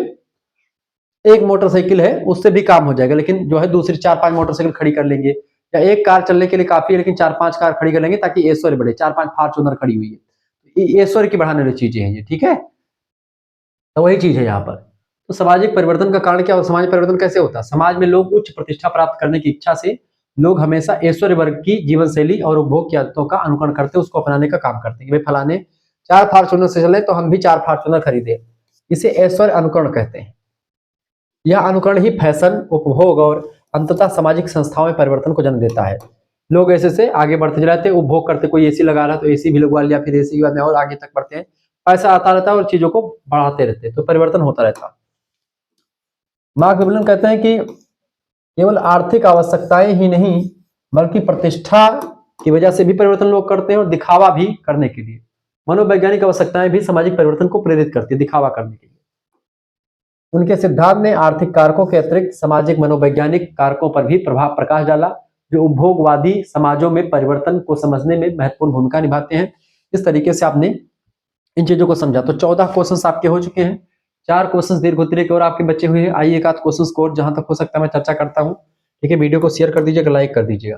खंड सा दीर्घ उत्तरीय प्रश्न है, किन्हीं एक प्रश्न का उत्तर आपको देना है, प्रत्येक अंक प्रश्न 20 नंबर का है, ठीक है। एक ही क्वेश्चन करने दीर्घ उत्तरीय के आपको। Write the meaning of modernisation and explain the detail its characteristics, यानी कि आधुनिकीकरण का क्या अर्थ है, लिखिए। इसकी विशेषताओं का विस्तार पूर्वक वर्णन कीजिए। आधुनिकीकरण का अर्थ लिखिएगा भी। आधुनिकीकरण, मॉडर्नाइजेशन, आधुनिक बनना एक व्यापक प्रक्रिया है जिसमें कोई समाज औद्योगिक समाजों की विशेषताओं को अपनाने का प्रयास करता है। औद्योगिक समाज मतलब कि जिसमें उद्योगों को बढ़ावा मिलता है, कृषि को छोड़ करके उद्योगों को अपनाना, ठीक है, तमाम से नई नई तकनीकों का प्रयोग करना। यह एक ऐसा परिवर्तन होता है जिसमें समाज परंपरागत मूल्यों, संस्थाओं और प्रौद्योगिकी को छोड़ करके तर्कसंगत, वैज्ञानिक और औद्योगिक दृष्टिकोण अपनाता है, ठीक है। इसमें क्या होता है, समाज परंपरागत मूल्यों, संस्थाओं और प्रौद्योगिकी को छोड़ करके तर्कसंगत, वैज्ञानिक और औद्योगिक दृष्टिकोण को अपनाता है। इसी को बोलते हैं आधुनिकीकरण। ठीक है, यह मुख्य रूप से पाश्चात्यकरण से प्रेरित है, यानी कि जो पश्चिम की अवधारणा है उससे प्रेरित है। पश्चिम के देशों में उद्योग बढ़ रहे हैं तो इससे तर्क संगत बढ़ रही है, धर्म को लोग कम मान रहे हैं, धर्म में भी तर्कवाद आ चुका है, तो ऐसी चीज यहाँ पर भी आ रही है, तो इसी को आधुनिकीकरण कहते हैं। लेकिन यह केवल अनुकरण नहीं है बल्कि एक आंतरिक और संस्थागत परिवर्तन भी इसमें होता है। एम.एन. श्रीनिवास कहते हैं कि आधुनिकीकरण का अर्थ तार्किकीकरण, वैज्ञानिक अभिवृत्ति और तकनीकी विकास, यानी कि टेक्नोलॉजी का विकास हो। तार्किक आप बने, यानी कि किसी भी मुद्दे पर तर्क के आधार पर किसी का निर्णय ले, और वैज्ञानिक अभिवृत्ति यानी हर एक चीज को वैज्ञानिक यानी साइंटिफिक दृष्टिकोण से देखें, तो आप मॉडर्न हो, आप जो है आधुनिक हो। आधुनिकीकरण की कई सारी विशेषताएं हैं, जैसे कि पहली विशेषता आपकी है औद्योगिकरण और नगरीकरण, यानी कि अर्बनाइजेशन एंड इंडस्ट्रियलाइजेशन। आधुनिकीकरण का मुख्य आधार मशीनों पर आधारित उत्पादन होता है, औद्योगिकरण जिसको कहते हैं, जिससे ग्रामीण आबादी शहरों की ओर पलायन करती है और शहरी जीवन शैली का विकास होता है। जैसे एक फैक्ट्री कहीं पर स्थापित होती है तो उस फैक्ट्री के किनारे किनारे तमाम सारे लोग जाकर के बस जाते हैं, क्यों? क्योंकि फैक्ट्री में काम करना है। ठीक है, मतलब काम करते रहे, 1 महीना काम किया, 2 महीना काम किया, फिर जो काम कर रहा है उसकी शादी हो गई, शादी होने के बाद में उसकी बीबी घर पे रह रही है और वो काम नौकरी कर रहा है वहां पर, तो कैसे मन लगेगा? तो ऐसे में अपनी बीवी बच्चों को लेकर के वो वहीं पर जाकर के बस जाता है, घर बनवा लेता है उसी फैक्ट्री के आसपास इलाकों में। ऐसे ऐसे सारे लोग जा जाते हैं। उससे उसके अलावा एक फैक्ट्री स्थापित है, अच्छा चल गई, तो उस फैक्ट्री से संबंधित और तमाम फैक्ट्रियां वहां पर स्थापित हो जाएंगी। ऐसे में क्या हो जाएगा, तमाम सारे लोग वहां पर नौकरी के लिए जाएंगे, वही सब लोग बस जाएंगे, और इस तरीके से वो जो वीरान एरिया था वो एक गांव में, एक नगर में बदलता हुआ चला जाएगा। ठीक है, गांव में नहीं बल्कि नगर में बदल जाएगा। इससे क्या होगा, अर्बनाइजेशन, इसी को भी आधुनिकीकरण कहते हैं। इसके द्वारा भी आधुनिक चीजें होती हैं। दूसरी विशेषता आधुनिकीकरण की तार्किकता और वैज्ञानिक दृष्टिकोण। आधुनिकीकरण में विश्वास, अंधविश्वास और परंपराओं की जगह तर्क और वैज्ञानिक ज्ञान और प्रयोगात्मक दृष्टिकोण को महत्व देता है, यानी कि इसमें सब प्रैक्टिकल होता है, जो है वो सही करके दिखाओ आप। इसमें विश्वास पर कुछ भी आधारित नहीं होता, बल्कि इसमें वैज्ञानिक और तर्क पर आधारित होता है। अंधविश्वास, विश्वास और परंपरा की जगह यहाँ पर तर्क और वैज्ञानिक और प्रैक्टिकल चीजें देखी जाती हैं। अगली विशेषता है उच्च सामाजिक गतिशीलता। आधुनिकीकरण में क्या होता है, इसकी अगली विशेषता है उच्च तार्किक, उच्च सामाजिक गतिशीलता। परंपरागत समाजों में जहां गतिशीलता कम होती है, वही आधुनिक समाज में शैक्षिक योग्यता और व्यक्तिगत प्रयास के आधार पर सामाजिक स्थिति में परिवर्तन यानी ऊर्ध्वमुखी गतिशीलता की संभावनाएं बढ़ जाती हैं। ठीक है, यानी कि इसमें परिवर्तन जो है अच्छे के मतलब आगे की ओर होता है। अगली विशेषता जन शिक्षा का प्रसार होता है। आधुनिकीकरण से क्या होता है, अगली विशेषता क्या, जन शिक्षा का प्रसार।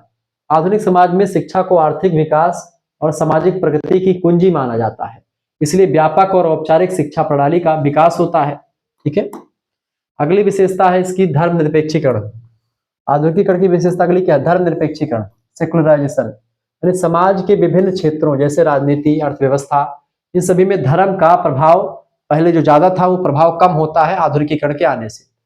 निर्णय धार्मिक मूल्यों के बजाय अब तर्क पर लिए जाते हैं। पहले धर्म के आधार पर सारे निर्णय होते थे, अब उसी धर्म में तर्कवाद आ चुका है, तर्क के आधार पर कोई निर्णय लिया जाता है, कानून के आधार पर सब कुछ होता है, धर्म में बताई गई चीजों के आधार पर नहीं होता। अगला आपका विकास है जनसंचार माध्यमों का विकास। देखिए आधुनिकीकरण में क्या हुआ है कि समाचार पत्र का विकास हुआ, टेलीविजन का विकास हुआ, आजकल इंटरनेट का विकास हो चुका है। जनसंचार माध्यमों की महत्वपूर्ण भूमिका होती है, जो सूचना, ज्ञान और नवीन विचारों के प्रसार में मदद करते हैं। इसके अलावा अगला है लोकतंत्र भागीदारी।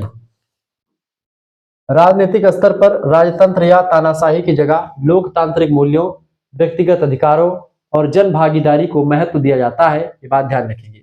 आधुनिकीकरण एक जटिल, बहुआयामी और सर्वव्यापी प्रक्रिया है, जो समाज के हर पक्ष, व्यक्तिगत व्यवहार से लेकर के वैश्विक राजनीति तक को प्रभावित करती है। ठीक है, ये बात आप ध्यान रखेंगे।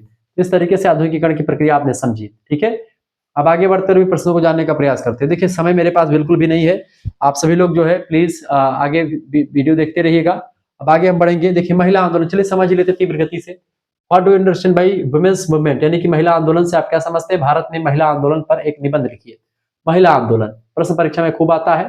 देखिए लिखेंगे, महिला आंदोलन संगठित सामूहिक प्रयासों को संदर्भित करता है, जो पितृसत्तात्मक संरचनाओं को चुनौती देने, महिलाओं के सामाजिक, राजनीतिक और आर्थिक अधिकारों की मांग करने तथा लिंग आधारित असमानताओं को समाप्त करने के उद्देश्य से संचालित होते हैं। इसका मूल उद्देश्य होता है महिलाओं के लिए समानता, स्वतंत्रता और गरिमा सुनिश्चित करना। ठीक है, भारत में महिला आंदोलन पर एक निबंध लिखेंगे तो लिखेंगे, भारत में महिला आंदोलन का इतिहास 2 शताब्दियों से भी अधिक पुराना है और इसे सुविधा की दृष्टि से 3 चरणों में हम बांट सकते हैं और पढ़ सकते हैं। पहला चरण है 19वीं शताब्दी के आसपास का समाज सुधार आंदोलन। ठीक है, 1800 से लेकर के 1900 का समय काल, वही 19वीं शताब्दी है। यह चरण मुख्य रूप से पुरुष समाज सुधारकों जैसे राजा राम मोहन राय, ईश्वरचंद्र विद्यासागर के द्वारा शुरू किया गया और महिलाओं को उनकी स्थिति सुधारने का प्रयास किया गया। जैसे सती प्रथा का अंत 1829 में राजा राम मोहन राय ने करवाया, विधवा पुनर्विवाह ईश्वरचंद्र विद्यासागर साहब ने, तो ऐसे ऐसे आंदोलन हुए। उद्देश्य था मुख्य रूप से कुप्रथाओं, खासकर सती प्रथा, बाल विवाह, विधवाओं की दुर्दशा, इसको समाप्त किया जाए और शिक्षा के अधिकार को सुनिश्चित किया ताकि महिलाएं भी वोट डालें, शिक्षा अच्छे तरीके से ग्रहण करें। इन सभी के लिए महिलाओं को उनके अधिकार से जो वंचित थी उनको दिलाने के लिए ये किया गया। परिणाम इसका निकला ये कि इस काल में सती प्रथा का अंत हुआ, विधवा पुनर्विवाह अधिनियम जैसे महत्वपूर्ण कानून पारित हो चुके थे। ठीक है, विधवा पुनर्विवाह अधिनियम पारित करवाने में सबसे महत्वपूर्ण भूमिका रही है ईश्वरचंद्र विद्यासागर की। सती प्रथा को 1829 में बंद करवाने का प्रयास किया राजा राम मोहन राय जी ने। ठीक है, 1829 में उस समय लॉर्ड विलियम बेंटिक के गवर्नर जनरल था, उसके नेतृत्व में हुआ था। तो ये पहला चरण था महिला आंदोलन का। दूसरा चरण था द्वितीय चरण, 20वीं शताब्दी यानी 1900 ईस्वी के बाद का पूर्वार्ध, यानी कि 1900 से लेकर के 1950 तक का जो समय काल है उसी को पूर्वार्ध कहते हैं। ठीक है, और 1950 से उसके बाद वाले को उत्तरार्ध कहते हैं। तो 20वीं सदी 1900 से लेकर 1950 तक का समय काल। स्वतंत्रता संग्राम और राजनीतिक अधिकार, इस चरण में महिलाएं राष्ट्रीय स्वतंत्रता संग्राम में सक्रिय रूप से शामिल हुई। जैसे सरोजिनी नायडू जी, एनी बेसेंट जी, ये सभी लोगों ने शामिल हुई और स्वतंत्रता सेनानी बनी। भारत में महिलाओं का नेतृत्व बढ़ता गया, झांसी की रानी वगैरह सब। उद्देश्य स्वतंत्रता के साथ साथ मताधिकार, शिक्षा और समान राजनीतिक अधिकार प्राप्त करना, ये सब जो है इसका उद्देश्य रहा। परिणाम ये निकला इस आंदोलन का, इस दौरान अखिल भारतीय महिला सम्मेलन यानी कि AIWC जैसे संगठनों का निर्माण हुआ और संवैधानिक समानता की नींव जो है महिला और पुरुष की बराबर की पड़ने लगी। तृतीय चरण जो आता है स्वतंत्रता के बाद का चरण 1950 के बाद, 1947 के बाद का चरण स्वायत्त महिला आंदोलन। 1970 के दशक के बाद यह चरण शुरू हुआ जब महिलाएं नेतृत्व स्वयं संभालने लगी। इस चरण के स्वायत्त महिला आंदोलन भी कहा गया। महिलाएं स्वयं आंदोलन करने लगी, अपने अधिकारों को प्राप्त करने के लिए खुद महिलाएं आंदोलन करने के लिए तत्पर हो चुकी थी। मुद्दा ये था, मुद्दे अब ध्यान कानूनी समानता से हट करके दैनिक जीवन की असमानताओं पर केंद्रित हुआ। जो समाज में जो स्त्रियों को सामना करना पड़ता समस्याओं का, उन समस्याओं के समाधान के लिए आंदोलन शुरू हुआ। जैसे दहेज प्रथा का विरोध शुरू हुआ, बलात्कार कानूनों में संशोधन की मांग उठने शुरू हुई। ठीक है, ये सब शुरू हुआ। पर्यावरण संरक्षण, चिपको आंदोलन में महिलाओं की भूमिका भी अब जो है सामने आ गई। शराबबंदी आंदोलन भी शुरू किया गया। आंध्र प्रदेश में NTRI का आंदोलन में घरेलू हिंसा का विरोध किया गया। सब तमाम आंदोलन शुरू हुआ। हाल ही में कार्यस्थल पर यौन उत्पीड़न, यानी कि अगर पोज एक्ट इसको कहते हैं, कार्यस्थल मतलब कि अगर कोई महिला काम कर रही है वहां पर कोई व्यक्ति उसको छेड़छाड़ करता तो इसके खिलाफ कानून। राजनीति में आरक्षण यानी महिला आरक्षण विधेयक की मांग शुरू हो चुकी थी। ठीक है, ये बात आप ध्यान रखेंगे।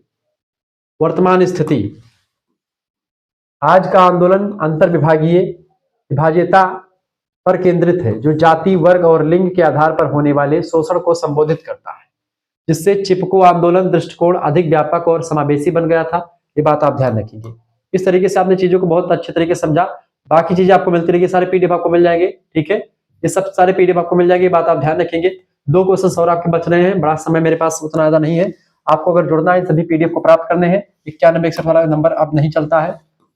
ठीक है, 9984 इस नंबर पर SMS करेंगे, 9984 039 139। ठीक है, ये इस नंबर पर आप SMS कर दीजिएगा। क्या करेंगे SMS व्हाट्सएप पर अपना नाम, अपने यूनिवर्सिटी का नाम, अपने सब्जेक्ट नेम। कल आपका पेपर है, आप आज PDF प्राप्त कर लीजिए, आपके लिए पूरे व्यवस्थित चीजें मिल जाएगी। सब्जेक्ट नेम और आप किस सेमेस्टर, अपने सेमेस्टर का नाम लेकर के भेज दीजिएगा। 3rd सेमेस्टर के लिए पूरी व्यवस्था। ठीक है, सब कुछ आपको मिलेगा। इसमें क्या होगा, जैसे आप SMS करेंगे आपके पास एक QR कोड स्कैनर भेजा जाएगा। उसी स्कैनर पर आपको मात्र 100 रुपए फीस जमा कर देने होंगे। ये फीस आप खुद भी जमा कर सकते हैं, किसी दूसरे से भी आप फीस जमा करवा सकते हैं, बात ध्यान रखिए। ठीक है, अब यहाँ पर क्या होगा, इसमें आपको लाइव क्लास वाले ग्रुप से जोड़ा जाएगा, व्हाट्सएप ग्रुप। इसमें गर्ल्स बॉयज ग्रुप अलग अलग है। इसके अलावा आपका PDF नोट, सबसे इंपॉर्टेंट बात है कि आप PDF नोट से पढ़ना। आपको PDF नोट्स पढ़ेंगे और हमारी वीडियोस आपको मिल जाएगी, सारी वीडियोस आपको मिल जाएगी, PDF notes, live class, model paper, revision class, पिछले साल के क्वेश्चन पेपर, साल फॉर्म में सब कुछ आपको मिल जाएंगे मात्र इसी 100 रुपए में। सभी सब्जेक्ट, केवल एक सब्जेक्ट नहीं बल्कि सभी सब्जेक्ट का, 3 मेजर सब्जेक्ट, 1 माइनर, 1 को करिकुलर।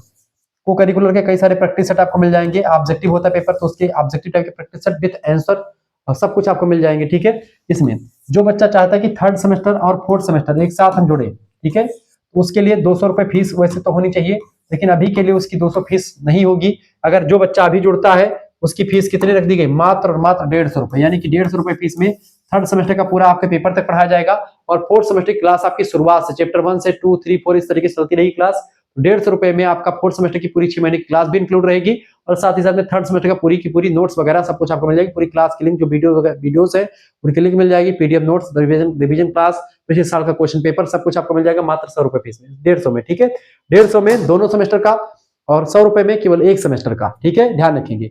चाहे तो आप 4th सेमेस्टर का अभी से एडमिशन करवा लीजिए 100 रुपए पेमेंट करके, और चाहे तो अगर आपका 3rd का पेपर नहीं हुआ तो 3rd और 4th का इकट्ठा लेंगे तो 150 रुपए में आपका हो जाएगा। आप एसएमएस कीजिए, आपके लिए व्यवस्था कर दीजिएगा। धन्यवाद, मिलते हैं फिर नेक्स्ट वीडियो, तब तक के लिए जय हिंद जय भारत। आप सभी का बहुत बहुत धन्यवाद हमारे से जुड़ने के लिए। इसी प्रकार से प्यार दुलार बनाए रखेंगे। ये नंबर आपका नया नंबर है, इसी नंबर पर आप एसएमएस करेंगे 9984 039 139, व्हाट्सएप पर एसएमएस करेंगे। ठीक है, जुड़ना है तभी एसएमएस कीजिएगा, ये बात ध्यान रखेंगे। और 150 रुपए दोनों सेमेस्टर मिल जाएंगे, बहुत कम फीस है, और 100 रुपए में एक सेमेस्टर की सभी सब्जेक्ट का मिलेगा आपको। ह्यूमन वैल्यूज, एनवायरमेंटल स्टडीज, को करिकुलर है उसका भी मिल जाएगा, सबका मिल जाएगा। धन्यवाद।